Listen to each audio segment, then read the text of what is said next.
For the last 2 years, I've been using different MacBooks a lot. And because of that, I've had a ton of experience using these laptops right here. And I've had a lot of people, friends, family, and viewers ask me for recommendations on MacBooks. Is this one okay for school? Is this one better for personal use? What if I want a video editing machine? I actually get these questions pretty often.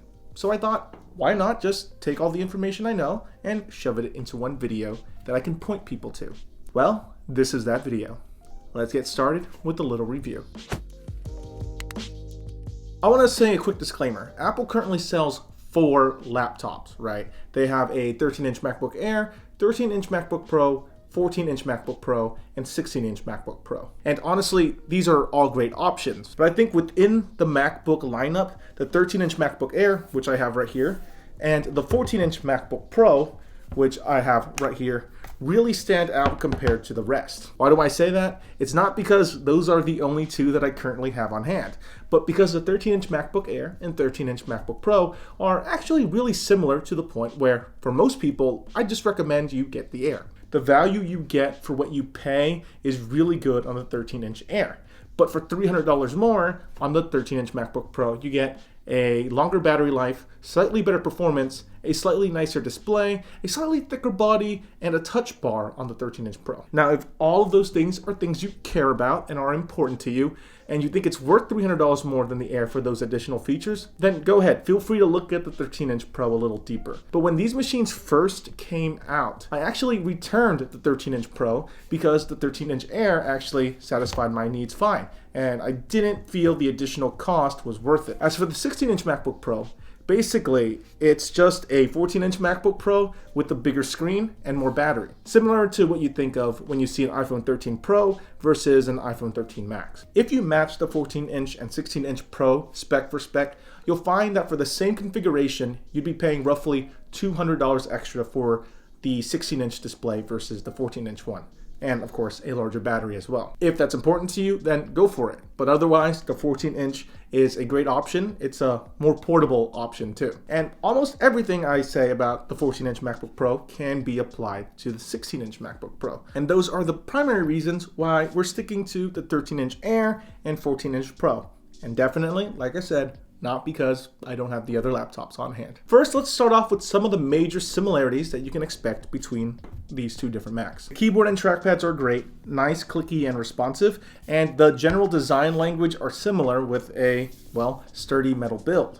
Both have fingerprint sensors for different ways of signing in, and they're all now using Apple Silicon chips, meaning you can't run Windows through Boot Camp anymore. Battery life across the entire lineup is fantastic now because of these new chips, and really shouldn't be an issue no matter which model you pick. Okay, so the 13-inch Air, right? This is Apple's cheapest laptop, and what I've noticed is that people seem to think the MacBook Air is similar to the MacBook Air of the past. Give me 1 second, I actually have one of these on hand. I think when people think of MacBook Air, they think of one of these, right? These did not have a good display compared to the MacBook Pro of their era, right? This thing had a TN panel that when you viewed it off angle, right, like this, you really couldn't see anything. If you're upgrading from one of these bad boys and trying to upgrade to the M1 MacBook Air, then you'll be in for a good surprise because the M1 MacBook Air has a significantly better IPS display. So don't worry about that. As you can see, the color doesn't wash out.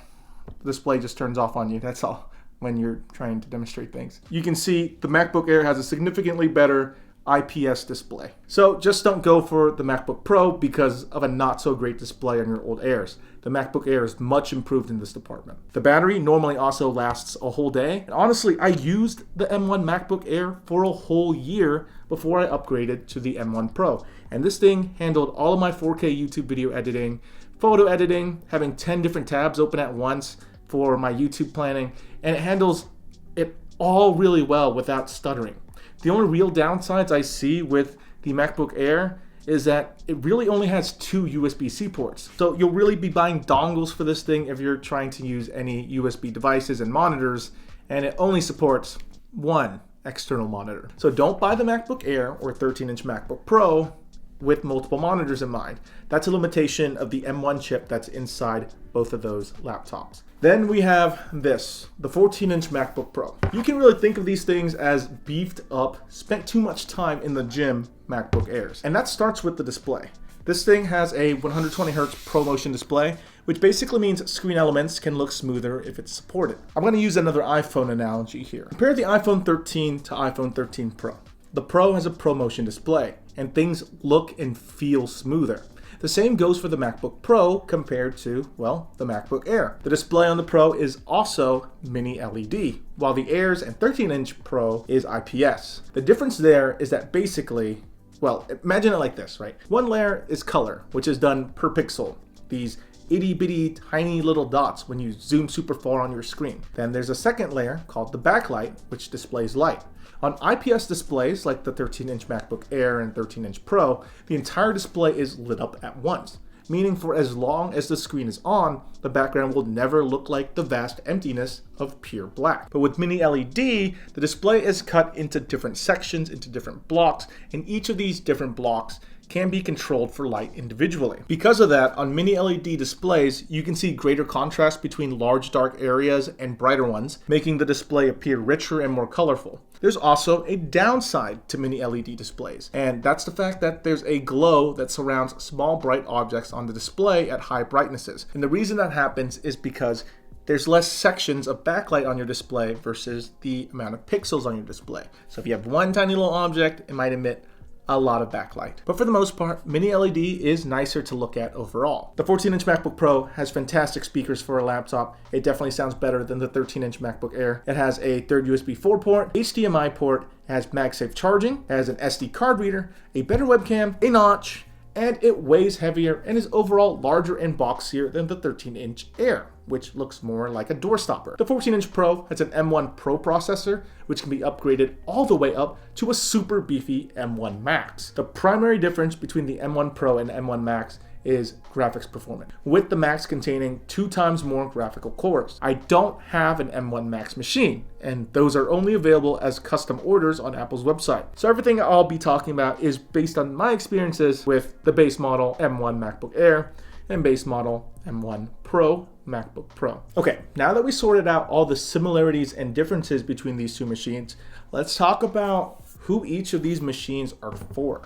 And as always, I hate to say it, it depends. If you plan to purchase a Mac to play games, forget about buying a MacBook. None of the laptops Apple offers on their website will satisfy you, and none of them are great at it. I highly suggest you don't do it for that. These laptops contain the latest Apple Silicon chips, right? And because of that, you can't run Windows natively and play games through Boot Camp like you used to. And this decreases the number of available desktop games that you can play on these laptops. But if you're 100% sure you want a Mac laptop and don't mind a compromise, you could just get the MacBook Air instead of the MacBook Pros and spend the rest of your money into building a competent gaming PC. That is, assuming you can get GPUs for retail price right now or before they sell out.